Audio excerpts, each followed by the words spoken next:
পারমাণবিক বোমা এটি যতটা ধ্বংসাত্মক ঠিক ততটাই শান্তিপ্রিয়। কিন্তু প্রশ্ন উঠতে পারে, ধ্বংসাত্মক এই বোমা শান্তিপ্রিয় হয় কিভাবে? এর কারণ একটাই, আজকের পৃথিবীতে পারমাণবিক অস্ত্র হয়ে উঠেছে জাতীয় আত্মরক্ষার সবচেয়ে বড় কৌশল। যে রাষ্ট্রের হাতে পারমাণবিক বোমা রয়েছে তার দিকে শত্রুরা তাকাতেও ভয় পায়, আর হামলা তো দূরের কথা। বর্তমান বিশ্বের যে কোনো দেশ চাইলেই পারমাণবিক বোমা বানিয়ে ফেলতে পারে না। এর মূল কারণ আন্তর্জাতিক পরমাণু নিরস্ত্রীকরণ চুক্তি এনপিটি এবং আইএইএ এর তদারকি আর তীব্র কূটনৈতিক চাপ। অথচ এই নিষেধাজ্ঞার মাঝেও গোপনে পারমাণবিক শক্তিধর হয়ে উঠেছে ভারত, পাকিস্তান, উত্তর কোরিয়া এবং ইসরায়েলের মতো রাষ্ট্ররা। তবে পারমাণবিক প্রতিবন্ধকতাও যেন থামিয়ে রাখতে পারছে না সামরিক দুনিয়ায় নিজের আধিপত্য প্রতিষ্ঠার দৌড়ে সামিল তুরস্ককে। এবার অপরমাণু ধ্বংসাত্মক অস্ত্র তৈরি করে শত্রু দেশের বুকে ভয় ধরিয়ে দিল আঙ্কারা।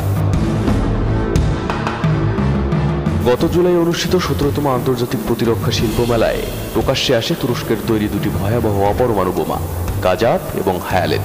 তুরস্কের জাতীয় প্রতিরক্ষা মন্ত্রণালয়ের গবেষণা উন্নয়ন কেন্দ্র থেকে তৈরি হওয়া গাজাপ নামের অর্থ অগ্রত। নামের মতো এর ভেতরে লুকিয়ে আছে এক ভয়ঙ্কর বিধ্বংসী শক্তি। এই বোমার ওজন প্রায় 970 কেজি বা প্রায় 2000 পাউন্ড। বিস্ফোরণের সময় এটি একাধিক টুকরোতে বিভক্ত হয়ে 1 কিলোমিটার ব্যাসার্ধের মধ্যে প্রায় 10,000 ইস্পাত টুকরো ছড়িয়ে দিতে সক্ষম। অর্থাৎ একটিমাত্র গাজাপ বিস্ফোরণেই একাধিক সামরিক ঘাঁটি, সেনা ছাউনি কিংবা শহর সম্পূর্ণ নিশ্চিহ্ন হয়ে যেতে পারে। তুরস্কের দাবি, গাজাপ সাধারণ এমকে সিরিজের বোমার চেয়ে 3 গুণ বেশি শক্তিশালী। এর বিশেষ বৈশিষ্ট্য হল ইস্পাত টুকরোগুলো এলোমেলোভাবে ছড়িয়ে না গিয়ে নির্দিষ্ট লক্ষ্যে নিয়ন্ত্রিতভাবে আঘাত হানে, যা একে আরো ভয়ঙ্কর করে তোলে। তুরস্কের তৈরি আরেকটি বিধ্বংসী হল হায়ালেত, যার অর্থ ভূত। কিন্তু এটি কোনো ছায়া নয়, বরং কঠিন বাস্তবতা। এটিকে বলা হচ্ছে পরবর্তী প্রজন্মের বাংকার বাস্টার বোমা। 7 মিটার পুরো কংক্রিট বা ইস্পাত প্রাচীর ভেদ করে হামলা চালাতে সক্ষম এই অস্ত্র, যা সাধারণত পারমাণবিক অস্ত্র ভাণ্ডার, সাবমেরিন ঘাঁটি, বাঁধ কিংবা গোপন বাংকার ধ্বংসে ব্যবহৃত হয়। পরীক্ষায় দেখা গেছে হায়ালেত পাথর ও মাটির স্তর পেরিয়ে 90 মিটার গভীরে বিস্ফোরণ ঘটাতে পেরেছে। এমনকি 10 মিটার ঘন বালির নিচে লুকানো টার্গেটেও সরাসরি আঘাত হানতে পারে এটি। এর আগে তুরস্ক তাদের নিজস্ব প্রযুক্তিতে তৈরি হাইপারসোনিক ব্যালিস্টিক ক্ষেপণাস্ত্র টাইফুন ব্লক 4 প্রকাশ করে।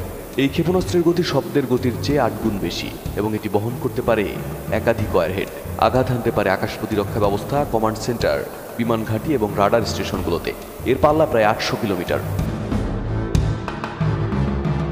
তুরস্কের এই অগ্রগতি শুধু গ্রিস বা সাইপ্রাস নয়, ভবিষ্যতে ভারতের জন্য এক গভীর উদ্বেগের কারণ হয়ে দাঁড়িয়েছে।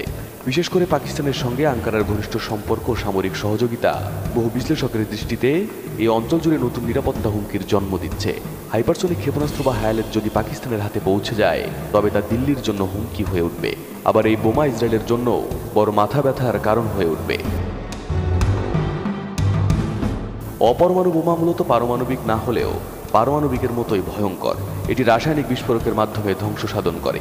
এতে পারমাণবিক উপাদান ইউরেনিয়াম 235 বা প্লুটোনিয়াম 239 ব্যবহার হয় না, ফলে তেজস্ক্রিয়তা ছড়ায় না। কিন্তু বিস্ফোরণের ব্যাপকতা ও কাঠামোগত ক্ষতি অনেক ক্ষেত্রেই পারমাণবিকের কাছাকাছি।